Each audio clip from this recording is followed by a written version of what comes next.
The call came at 7:13 a.m. on a Thursday morning. I was already awake, staring at my laptop screen in my tiny Seattle apartment, trying to meet a client deadline. Rain drummed against the window. The number on my phone showed my brother's name, Nathan. We hadn't spoken in 8 months. Not since last Christmas, when he'd made it clear I wasn't welcome at Dad's house anymore. Katie.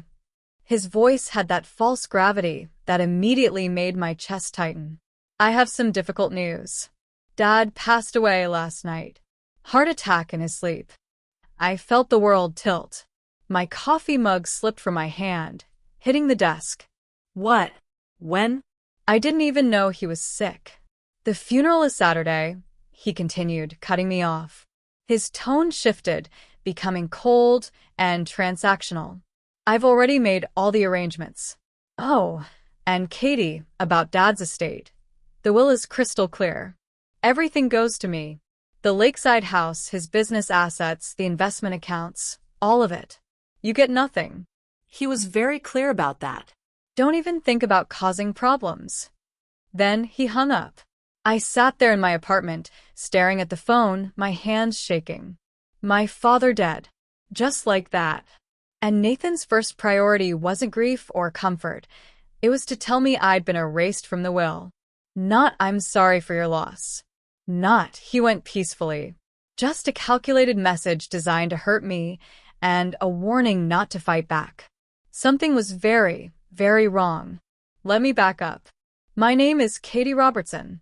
I'm 34 years old, a freelance graphic designer who spent the last decade building a life on my own terms after my family decided I wasn't good enough for theirs. I became the family disappointment at 18, the moment I told my father I was choosing art school over law school. I can still see the look on his face across the dinner table, not anger, but something worse. Disappointment so profound it seemed to age him 10 years in 10 seconds. Nathan, fresh from his first year at Harvard Law, had actually laughed. Art school? Katie, be serious. But I was serious. I'd spent my entire childhood drawing, painting, losing myself in colors and shapes while Nathan memorized case law and impressed everyone at family gatherings with his debate skills. I thought Dad would understand. He built his construction business from nothing after all. He knew what it meant to create something with your own hands. He didn't understand. Or maybe he just couldn't accept that his daughter wanted a different version of success than the one he'd imagined for her. The freeze-out happened gradually. At first it was small things, Nathan getting asked about his cases while my design projects were met with polite nods. Then it was bigger things. Being uninvited from Thanksgiving because it's just immediate family this year, even though Nathan brought his girlfriend. My graduation from art school where Dad attended but left early for a business emergency. Phone calls that went unreturned. Birthdays acknowledged with generic cards signed only by Dad, never with Nathan's name included. By the time I turned 30, I'd accepted my role, the black sheep. The one who'd chosen wrong and had to live with the consequences. My apartment reflects that choice. A studio in Seattle's Capitol Hill neighborhood that's small but mine. My freelance design work pays the bills barely. I have 3 potted plants on the windowsill that I somehow managed to keep alive, a second-hand couch I reupholster myself, and a wall covered in my own artwork that no one from my family has ever seen. It's not the life Nathan has with his downtown penthouse and corporate lawyer salary, but it's honest work. The hollow space where family approval should be never quite filled in, though. I learned to live with it the way you learn to live with an old injury that aches when it rains. 3 weeks ago, I'd tried calling Dad. It was his 68th birthday. I'd worked up the courage after 2 glasses of wine, rehearsing what I'd say. The phone rang 4 times before Nathan answered. Katie. His voice flat, annoyed. Is Dad there? It's his birthday. I just wanted to. He's busy. And honestly, Katie, these random calls just upset him. He's got enough stress without you popping up whenever you feel guilty about your choices. I'm not Nathan. He's my father too. Maybe focus on building an actual career instead of bothering him. Goodbye, Katie. The line went dead. I'd cried that night, angry at myself for still caring, for still hoping that someday they'd see me as something other than a failure. Now Dad was dead, and I'd never get that chance. Except something about Nathan's call this morning didn't sit right. The timing, the coldness, the immediate focus on the will. My father had been distant, even cruel in his disappointment. But he'd never been petty. I picked up my phone and dialed a number I still had memorized, Dad's lakeside house, the landline he'd refused to disconnect because cell phones are unreliable. It rang once. Twice. 3 times. Then a familiar gruff voice answered. Hector Robertson. My heart stopped. This story gets darker than you can imagine. If you want to see how deep Nathan's betrayal goes and whether Katie can save her father before it's too late, hit that subscribe button right now. You won't want to miss what happens next. For a moment, I couldn't breathe. Couldn't speak. Couldn't process what I was hearing. Hello. Dad's voice came again, slightly irritated now. If this is a sales call, I'm not interested. Dad. The word came out strangled, barely a whisper. Silence on the other end. Then, Katie, you're alive. I said it like an accusation, like a prayer, like I was trying to convince myself I wasn't losing my mind. You're alive. Of course I'm alive. What kind of question? Katie, what's going on? Are you all right? My hands were shaking so badly, I nearly dropped the phone. I pressed it against my ear with both hands, pacing my small apartment like a caged animal. Nathan called me this morning. He said he told me you died last night. Heart attack in your sleep. The pause that followed felt endless. He told you what? Dad's voice had changed completely. Sharp now. Alert. The construction boss voice I remembered from childhood, the one that could silence a room. He said you were dead, that the funeral is Saturday, that you left everything to him, and I get nothing. The words tumbled out faster now, my voice rising. Dad, what the hell is going on? I heard him take a deep breath, the sound of him moving, a chair scraping, footsteps. Katie, listen to me very carefully. I'm Fine. I'm standing in my kitchen right now looking at the lake. I went for a walk this morning. I'm very much alive. Relief hit me so hard my knees went weak.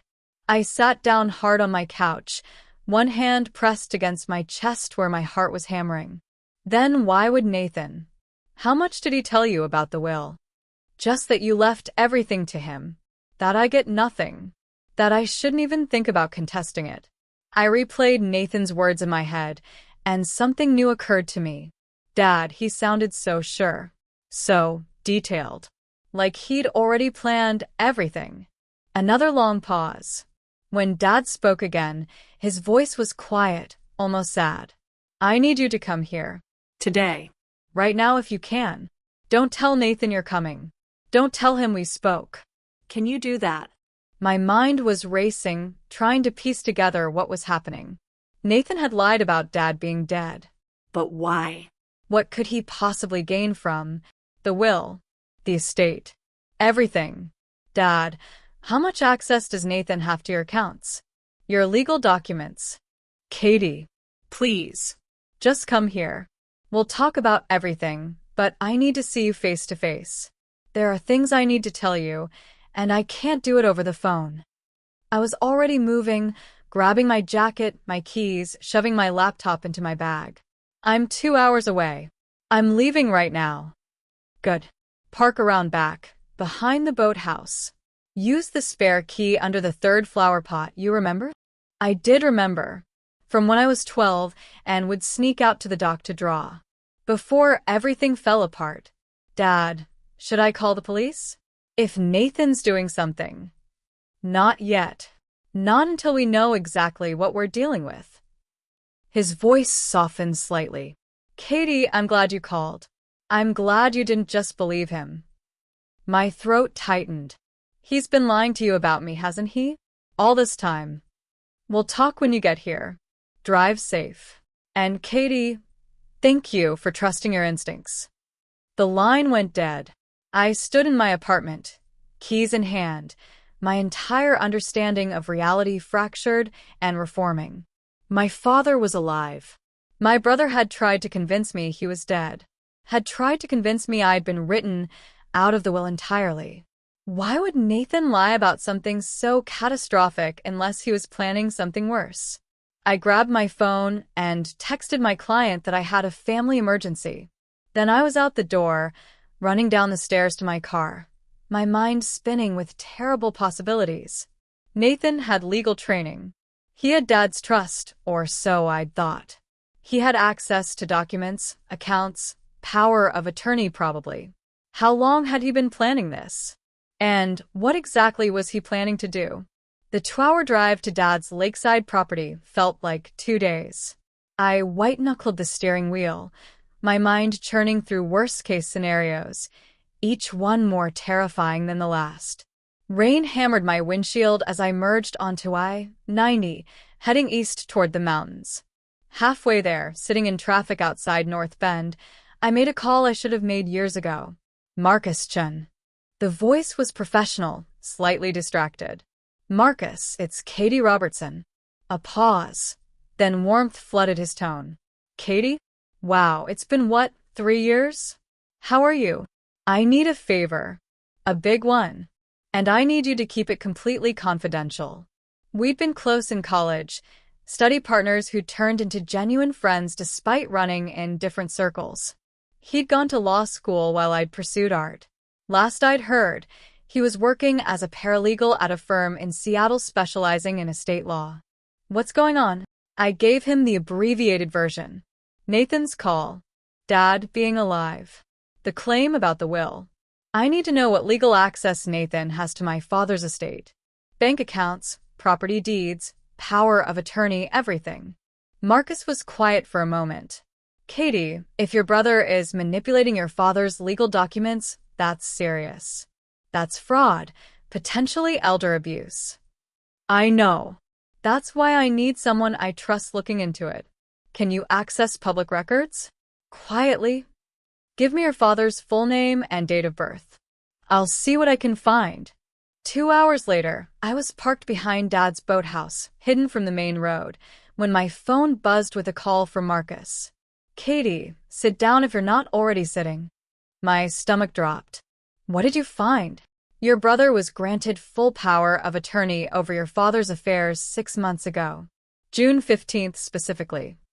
His voice was tight, professional, mask slipping. That legal document gives him complete control over bank accounts, property sales, medical decisions, everything. June 15th. Right around the time Nathan had told me Dad didn't want to hear from me anymore. There's more. I found irregular fund transfers from your father's primary accounts totaling $340,000 over the past 4 months. Small amounts at first, $5,000 here, $10,000 there. Then bigger chunks.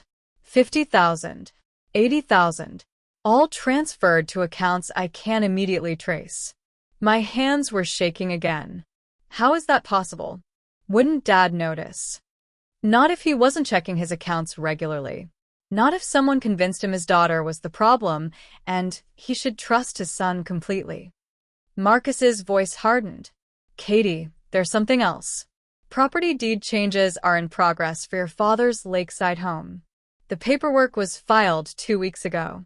If it goes through, the house transfers to Nathan's name, while Dad's still alive. The documentation claims your father is transferring property as part of estate planning. There's a notary signature, Linda Voss, and a co-signature from Nathan's law partner, David Brennan. Both are known to me professionally. He paused. Both have had ethics complaints filed against them in the past.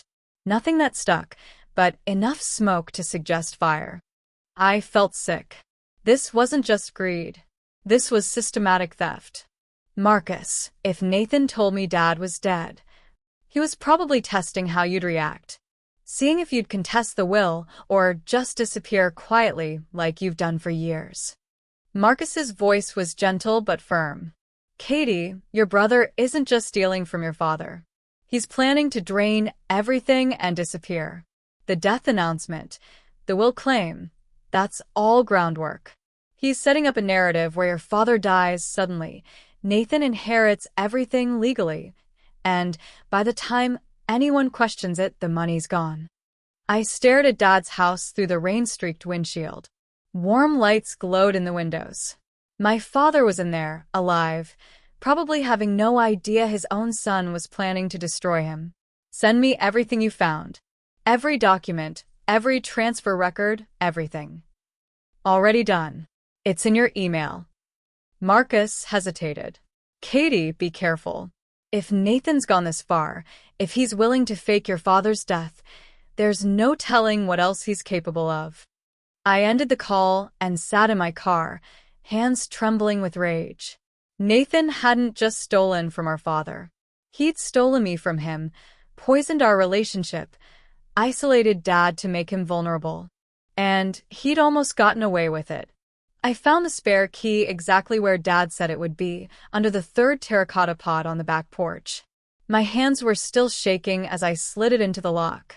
Before I could turn it, the door opened from inside. Dad stood there, backlit by the warm glow of the kitchen.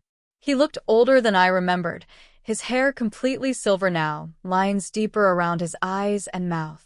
But his eyes were sharp, alert, and when he saw me, something in his expression cracked. Katie. We stood there for a moment, neither of us moving. 8 months since I'd seen him. Years since we'd really talked. A lifetime of disappointment and distance between us. Then he pulled me into a hug, and I felt something inside me break open. I'm sorry, he said quietly, his voice rough. God, Katie, I'm so sorry. I couldn't speak. Just held on to him, breathing in the familiar smell of Old Spice and sawdust that I'd convinced myself I didn't miss. He led me inside, to the kitchen table where I'd eaten 1,000 childhood breakfasts. The house looked the same, exposed beams, floor-to-ceiling windows overlooking the lake, his collection of vintage tools displayed on the wall. But something felt different. Sadder, maybe. Or just older. You want coffee? I just made a fresh pot. He was already moving to the counter, needing something to do with his hands. Dad, what's going on? Why did Nathan tell me you were dead? He poured 2 mugs, set one in front of me, and sat down heavily. For a long moment, he just stared at his coffee, and I saw something I'd never seen before in my father, uncertainty. Fear even. I've been playing a role for the past few months, he said finally. Acting more confused than I am. More forgetful. Letting Nathan think I'm losing my grip. He looked up at me, and his eyes were clear, calculating. Because I needed to know what he'd do. And I needed proof. Proof of what? 6 months ago, I started noticing things. Small things at first. I'd sign a document, and later realized the numbers had changed. Money missing from accounts, not huge amounts, but enough to notice if you're paying attention. Nathan insisting on handling everything for me, getting angry when I asked questions. Dad's jaw tightened. Then I found a signature on a property transfer document that looked like mine but wasn't. He'd forged it. I felt cold despite the warm kitchen. The power of attorney? I never granted him that. Not willingly. Dad's voice was bitter. Oh, I signed something. He told me it was just updating my emergency contacts. I was distracted, trusted him. Didn't read it carefully. By the time I realized what I'd actually signed, he already had access to everything. Why didn't you revoke it? Call the police? Because I needed to know how deep it went. And because he stopped, his voice breaking slightly. I needed to know which of my children actually loved me. Not my money. Not my property. Me. The words hung in the air between us. Katie, Nathan's been telling me for years that you only call when you want something. That you resent me for not funding your art hobby. That you blame me for all your problems. Dad's hands were shaking around his mug. I believed him. God help me, I believed him because it was easier than admitting I'd failed you. That I'd pushed you away because you wanted a different life than the one I'd planned. Tears were streaming down my face now. I called you 3 weeks ago. For your birthday. Nathan told me it was a wrong number. His voice cracked. I'm a fool, Katie. A stubborn old fool who let one son poison him against the other child. Who chose pride over love. I reached across the table and took his hand. I never stopped loving you. Even when I thought you hated me. Even when it hurt too much to keep trying. I know that now. He squeezed my hand, his eyes wet. That's why Nathan tried to convince you I was dead. Because he knows if we talk, if we compare notes, his whole house of cards falls apart. He's been isolating me from you for months, controlling every call, every visit, making sure we never spoke directly. Dad, it's worse than you think. I pulled out my phone, showing him Marcus's email. He's stolen over $300,000. He's transferring the house into his name. He has accomplices, a corrupt notary, his law partner. This isn't just manipulation. It's systematic theft. Dad read through the documents, his face growing harder with each line. When he looked up, I saw the construction boss again. The man who'd built an empire from nothing. Then we stop him, he said quietly. Together. Dad stood up and walked to the window, looking out at the lake. The afternoon light caught the silver in his hair, making him look both older and somehow more vital than I'd seen him in years. I've been documenting everything for 3 months, he said quietly. Ever since I confirmed Nathan was forging my signature. Documenting how? He turned back to me, and I saw something new in his expression, a calculating sharpness I recognized from his business days. Come with me. I followed him to his study, a room I'd rarely been allowed in as a child. He opened his laptop and pulled up a series of files, each labeled with dates and times. Hidden cameras. 7 of them throughout the house. Nathan doesn't know they're here. He clicked on a video file. The screen showed Nathan in this very study, alone, going through Dad's filing cabinet. The timestamp read 3 weeks ago, right around when I'd called for Dad's birthday. Watch, Dad said. On screen, Nathan pulled out documents, photographed them with his phone, then carefully replaced them. Then he sat at Dad's desk and practiced Dad's signature on a legal pad, over and over, until it looked perfect. He held up the practice sheet next to a real document, comparing them, adjusting his hand position. My stomach turned. How long has he been doing this? Months. Maybe longer. Dad closed the video and opened another folder. I've also been recording phone calls. Washington is a 2-party consent state, so it won't be admissible in court unless I tell him he's being recorded, which I did once. He laughed it off, said I was being paranoid. But it's all documented. He played an audio file. Nathan's voice crystal clear. Dad, you don't need to worry about Katie anymore. I'll handle everything. Just sign here, and I'll make sure you're taken care of. Then Dad's voice, deliberately confused, shaky. But shouldn't Katie know about this? Katie doesn't care about you. She only calls when she wants money. You said so yourself. Nathan's voice was smooth, practiced. Why stress yourself out over someone who abandoned you? Dad stopped the recording. His hands were trembling. He said that to me dozens of times. Different variations of the same lie. And I believed him because his voice broke. Because it was easier than admitting I'd driven you away myself. Dad. Let me finish. He pulled up another file. This one a spreadsheet. I've been working with my lawyer, Margaret Chin. You remember her? I nodded. Margaret had handled Dad's business contracts for 20 years. She's been running financial forensics on every account Nathan has access to. Every transfer, every withdrawal, every forged authorization. We have documentation of $347,000 in fraudulent transfers. We have the forged power of attorney. Margaret found the original document I actually signed, which was completely different. We have video of him practicing my signature. Audio of him lying to me about you. Records of him telling the nursing home staff not to accept calls from you. Nursing home. I felt cold. Dad, why would there be nursing home staff? Because Nathan's been telling people I'm declining, setting up a narrative. He even toured facilities last month, telling them his father needs memory care. Dad's voice was hard now, angry. He's been building a story where I gradually lose my mind, sign everything over to him, and then conveniently die. All legal. All documented. The perfect crime.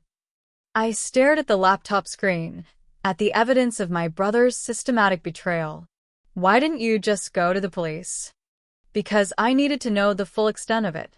How many people were involved? How deep the conspiracy went. He closed the laptop and looked at me, his eyes wet. And because I needed to know if you'd come when I called. If you still cared enough to fight for me, even after I'd failed you so completely. Dad, you didn't. I did. His voice cracked. Katie, my greatest regret isn't Nathan's betrayal. It's that I let him drive you away. That I chose to believe his lies instead of trusting my own daughter. That I let pride and disappointment blind me to who you really are, someone with integrity, with courage, with a heart big enough to still love a stubborn old man who didn't deserve it. I was crying now, really crying, years of hurt and hope pouring out. I never stopped loving you. I just thought you didn't want me anymore. He pulled me into his arms, and we cried together for the first time since I was a little girl. For the years lost. For the lies believed. For the family torn apart by one man's greed. We're going to stop him, Dad said finally, his voice steady despite the tears. Together. And then we're going to fix what he broke. This is what real family looks like, choosing each other even when it's hard. If this story is hitting home for you, drop a comment below about your own family struggles. And subscribe, because we're building a community of people who understand that blood doesn't always mean loyalty, but love always means showing up. Margaret Chin arrived at the house that evening, a sharp-eyed woman in her 60s carrying a leather briefcase and wearing an expression that could cut glass. She'd been Dad's lawyer since before I was born, and the fury radiating off her was almost palpable. Hector, I've dealt with a lot of terrible people in my career, she said, settling into the living room chair. But your son might be the worst. The audacity of forging your signature while playing the devoted caretaker. She shook her head. Let's bury him. The plan was elegant in its simplicity. Margaret would call Nathan tomorrow morning, informing him that all estate transfer documents were finalized and ready for signature.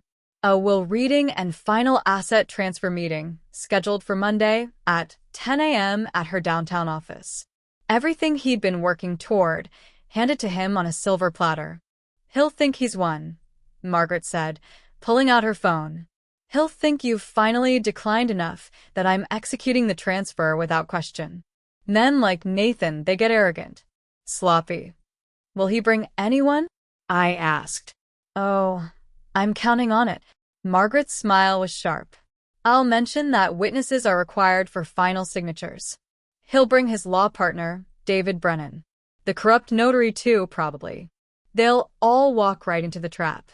Dad looked older suddenly, the weight of what we were doing settling on him. And Detective Park is confirmed? She'll be in the building by 9:30. 2 uniformed officers as well, in case Nathan tries to run. Margaret's expression softened slightly. Hector, I know this is hard. But we have everything we need. The financial records, the forged documents, video evidence, audio recordings. He's going to prison. After Margaret left, Dad and I sat in the growing darkness, neither of us turning on lights. The lake was calm outside the windows, reflecting the last colors of sunset. I need to record something, Dad said finally. A video statement. Everything that happened, everything Nathan did. Just in case. In case what? In case Nathan realizes what's happening and does something desperate.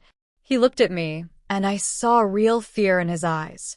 Katie, if he's willing to forge documents and steal hundreds of thousands of dollars, if he was planning to put me in a nursing home and wait for me to die, then he's capable of worse, I finished quietly. We spent an hour recording Dad's statement. He sat at his desk, speaking clearly and calmly, detailing every lie, every manipulation, every theft. He explained about the fake power of attorney, the forged signatures, the isolation tactics. He looked directly into the camera and said, "If anything happens to me, my son Nathan Robertson is responsible. And everything I have goes to my daughter Katie, the only one of my children who truly loved me." The weekend that followed was bittersweet. We talked about everything: the years of misunderstanding, the pain we'd both carried, the lies Nathan had told. Dad apologized again and again for believing Nathan over me, for letting pride damage our relationship. "I was so angry when you chose art school," he admitted Saturday morning over coffee. "Not because it was wrong, but because I didn't understand it. I built things you could touch, measure, prove. Your art seemed so uncertain, so risky. I thought I was protecting you by pushing you toward something practical. You were trying to control me," I said gently. "There's a difference. I know that now." He reached across the table and squeezed my hand. "Katie, watching you build a life on your own terms, supporting yourself with your work, I'm proud of you. I should have said that years ago." Sunday evening, we sat on the dock watching the sunset, and Dad said quietly, "Whatever happens tomorrow, I want you to know, you gave me my life back.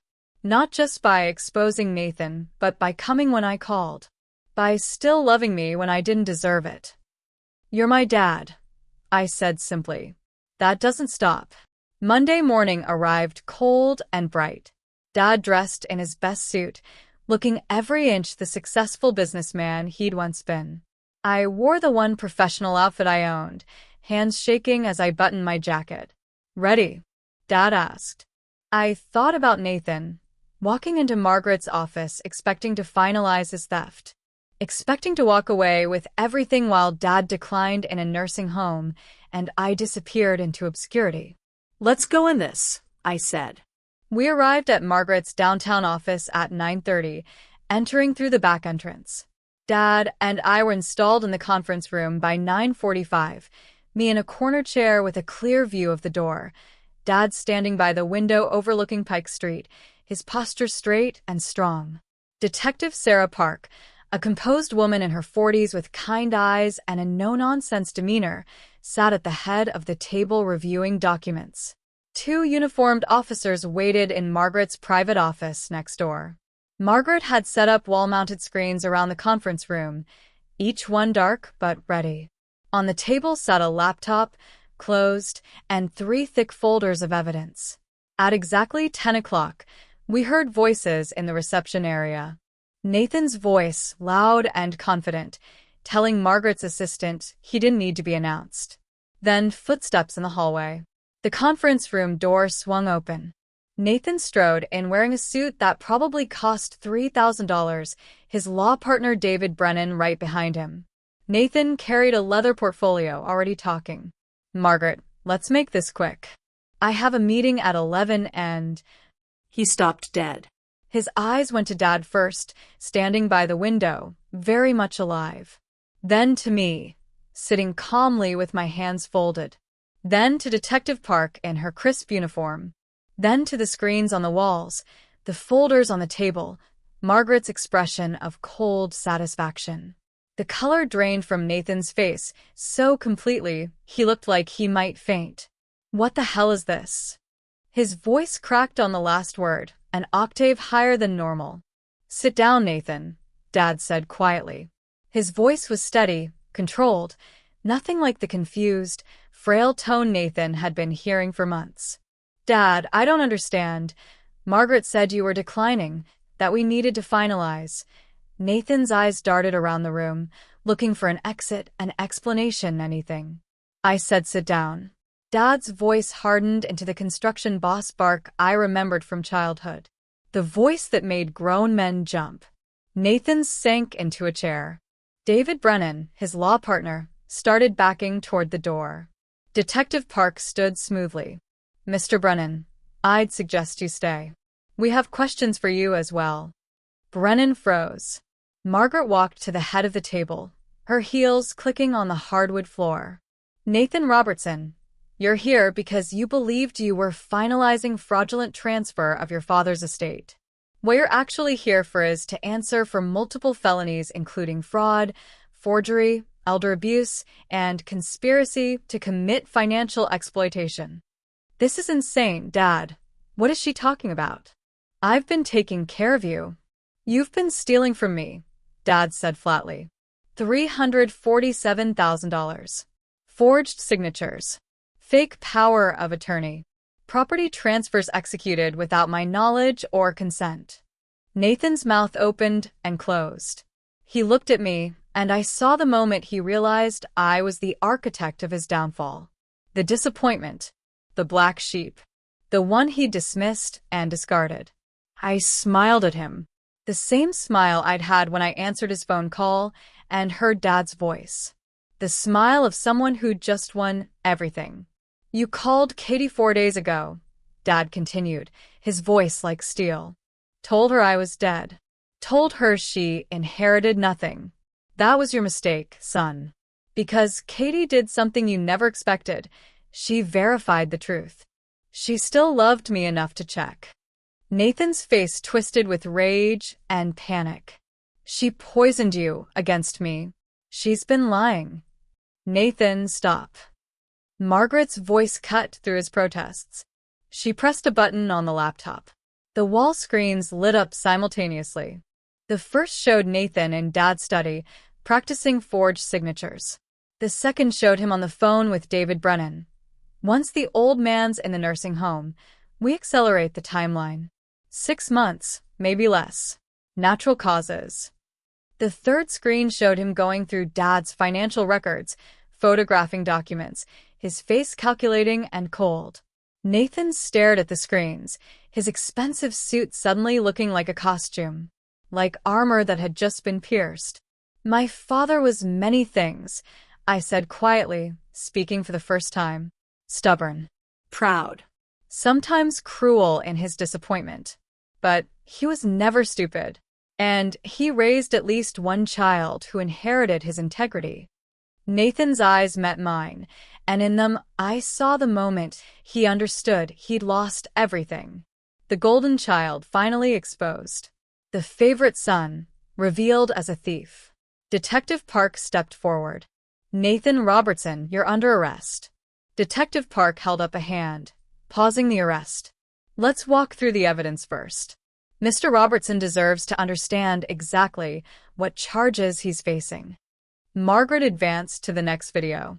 This one showed Nathan and David Brennan in what looked like a bar, heads close together. The audio was crystal clear. The power of attorney is solid, Nathan was saying.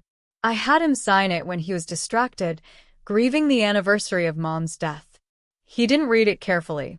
Now I have complete legal control. David's voice. And the sister?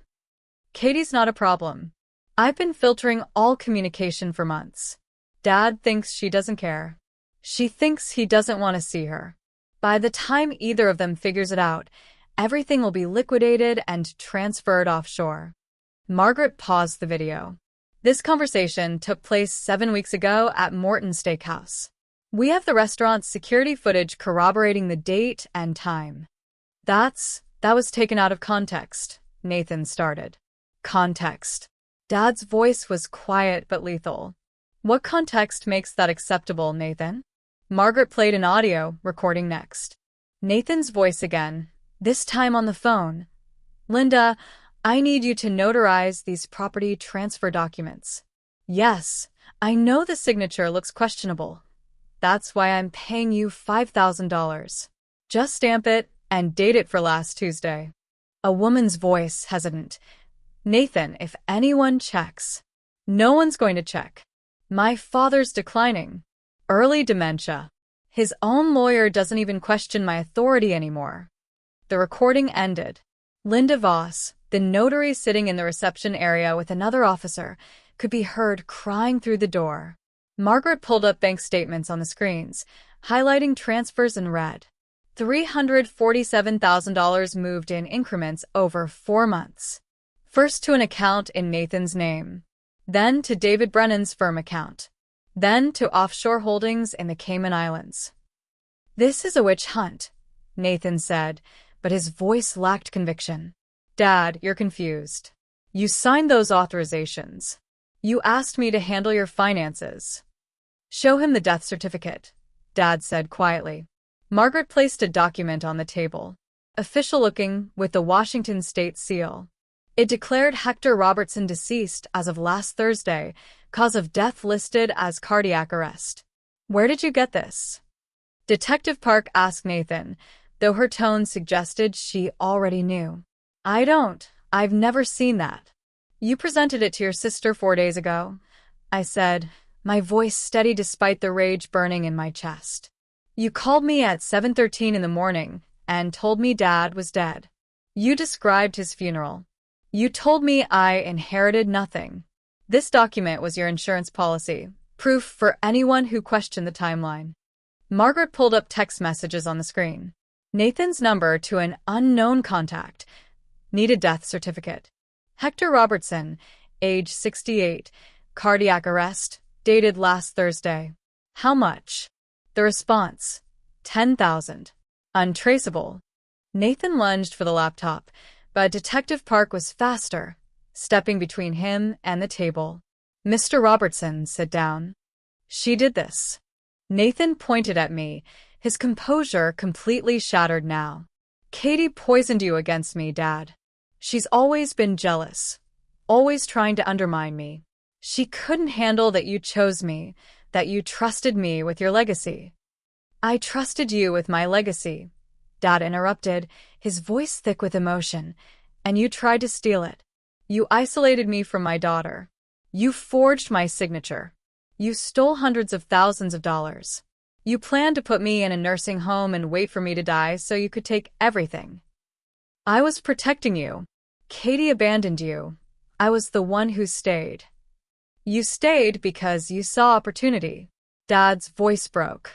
Nathan, you had everything. My pride. My trust. My name. The business I built, I was going to leave it all to you. But that wasn't enough, was it? You didn't want to wait. You didn't want to earn it through love and loyalty. You wanted control now. You wanted money you could access without my oversight. Tears were streaming down Dad's face now, and it was the most painful thing I'd ever witnessed. Katie had nothing for me. Nothing but disappointment and distance. But she had something you never did, integrity. When I called her, she came. When you lied to her about my death, her first instinct was to verify the truth because she still loved me despite everything I'd done to hurt her. That's worth more than every dollar you stole, every document you forged, every lie you told. Nathan stared at Dad, and for a moment I saw something flicker in his face. Shame, maybe, or the ghost of the brother I'd once known. Then it was gone, replaced by cold calculation. I want my lawyer. Detective Park stepped forward, pulling handcuffs from her belt. Nathan Robertson, you're under arrest for fraud, forgery, elder abuse, financial exploitation of a vulnerable adult, and conspiracy to commit wire fraud. David Brennan, you're under arrest as an accomplice to the same charges. As the handcuffs clicked around Nathan's wrists, he looked at me one last time. You've always been weak, Katie. Always emotional. You'll never be able to handle the responsibility of Dad's estate. You'll fail just like you failed at everything else. I stood up, walked over to him, and looked him straight in the eye. The difference between us, Nathan, is that I never measured my worth by Dad's money. I built a life on my own integrity. You built yours on theft and lies. I'd rather be a struggling artist with a clear conscience than a successful criminal. The officers led Nathan and David away. Through the conference room window, I watched them being loaded into separate police cars. Nathan's expensive suit rumpled, his perfect facade finally shattered. Dad stood beside me, his hand finding mine. We didn't speak. We didn't need to. Justice, it turned out, looked a lot like two people in handcuffs being driven away while the family they tried to destroy stood together, finally whole. Justice was served, but the real question is, can a family torn apart by greed and lies truly heal? Stay with me for the ending, and if stories like this one resonate with you, hit subscribe. More stories of revenge, redemption, and family betrayal are coming your way. 3 months later, I sat in the guest house on Dad's property, morning light streaming through windows I'd hung sheer curtains in, painting the walls gold. My laptop was open on the kitchen table, design files scattered around me. The coffee maker Dad had bought for me, so you don't have to walk to the main house every morning before you've caffeinated, burbled in the corner. Nathan was serving 6 to 8 years in a minimum security prison in eastern Washington. His law license had been permanently revoked. David Brennan got 4 years and disbarment. Linda Voss, the corrupt notary, received 2 years probation and a permanent ban from notary services. The offshore accounts had been frozen and the money recovered. Every stolen dollar accounted for and returned. Dad had liquidated some investments, not all, just enough to do something meaningful. The Robertson Second Chances Foundation launched last month with a mission statement I'd helped write, helping individuals escape toxic family dynamics and rebuild their lives with dignity and support. I designed the logo pro bono, a phoenix rising, but abstract, hopeful rather than aggressive. The foundation's brand identity was some of my best work, probably because it came from a place of genuine understanding. I knew what it meant to be the black sheep, to need a second chance, to rebuild from nothing. We distributed the first grants last week. $50,000 to a domestic violence shelter. $30,000 to a therapy program specializing in family trauma. $25,000 to a legal aid service helping people escape financial abuse. Dad and I reviewed applications together every Tuesday morning, sitting at his kitchen table with coffee and pastries from the bakery in town. "This one," Dad said yesterday, sliding an application across to me. Single mother, 3 kids, trying to leave an abusive situation. Her family's pressuring her to stay because that's what good wives do. I'd seen the pain in his eyes as he read it, the recognition of how his own rigidity had damaged our family. "Approved," I said. "Let's give her enough for 6 months of housing and childcare so she can get back on her feet." Now, late afternoon, Dad texted me. "Doc? Sunset looks promising." I walked down to the water, finding him already there in his usual spot, 2 beer bottles sweating in the evening heat. He handed me one as I sat beside him, our feet dangling over the edge. The lake was still, reflecting the sky turning pink and gold. A heron stood in the shallows, patient and perfect. "I saw Marcus today," Dad said. "Ran into him downtown.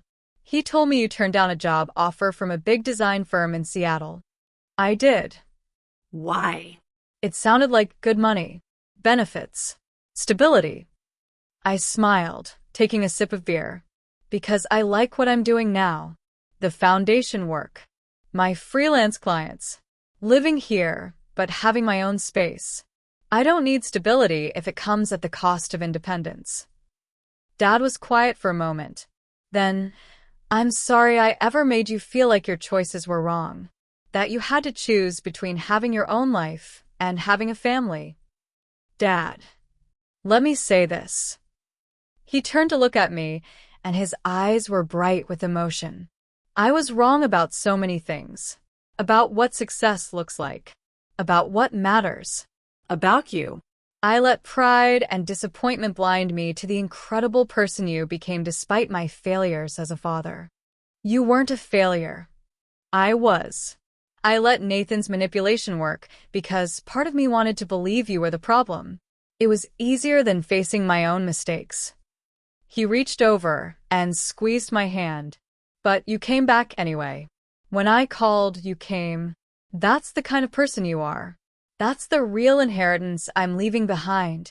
Not money, but the example of someone who chose love over resentment, truth over comfort, family over pride."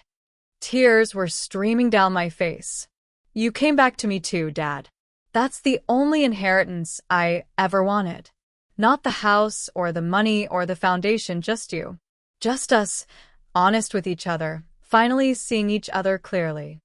We sat there as the sun sank lower, turning the lake into liquid fire. A breeze rippled the water, carrying the smell of pine and summer. Nathan wrote me a letter, Dad said quietly. From prison, asking for forgiveness. Saying he was desperate, that gambling debts pushed him to it. What did you say? Nothing yet. I don't know if I can forgive him. Maybe someday. He looked at me. Does that make me a bad father? It makes you human. Forgiveness isn't automatic just because you share DNA. It has to be earned through real change, real remorse. Dad nodded slowly. When did you get so wise? I had good teachers. Some taught me what to do. One taught me what not to do. We laughed and it felt good. Healing. As darkness fell and stars emerged, we stayed on the dock, talking about everything and nothing. About the foundation's next projects. About my latest design client. About his plans to finally travel, maybe Europe, maybe with me if I wanted to come. The real legacy, I thought, wasn't in bank accounts or property deeds or foundation endowments. It was in this moment. In choosing each other. In building something honest from the ruins of what had been broken. It was in knowing that family isn't about perfection or meeting expectations. It's about showing up. About truth. About love that survives disappointment and distance and comes back stronger. That was the inheritance worth keeping. The only one that really mattered.